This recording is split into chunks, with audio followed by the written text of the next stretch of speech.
Банкнотите и амблемите на униформите на војската и на полицијата остануваат на македонски јазик.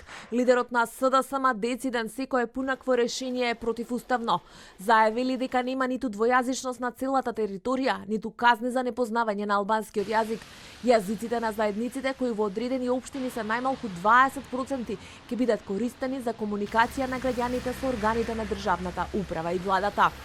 Уставните експерти што ги консултираме се на ставот дека денарите, банкнотите се користат на целата територија на Република Македонија и евентуалната употреба на друг јазик при нивната изработка е спротивна на уставните одредби за употреба на македонскиот јазик, јазикот што го зборуваат повеќе од 20% од населението во Република Македонија.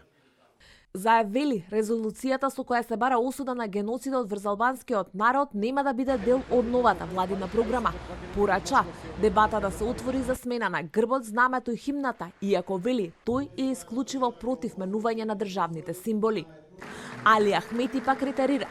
Од дуи денеска чекор назад во однос на досегашните тврдења на лидерот на партијата Али Ахмети и портпаролот Бујер Османи дека со СДСМ се договорени двојазични банкноти и амблеми на униформите и дека партијата на Заев ќе ги гласа. Несогласувања имаме по однос на ставот дека двојазичните банкноти и униформи се неуставни. Ние сметаме дека се целосно во рамките на уставот, како и пасошите што се користат низ цела територија, па и надвороднија се двојазични веќе со децении.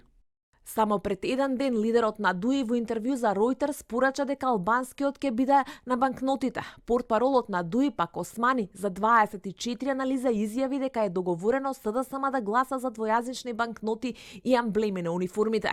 Позиција за која од Бихачка денеска им стигна конкретен одговор. Противуставно е нивното барање.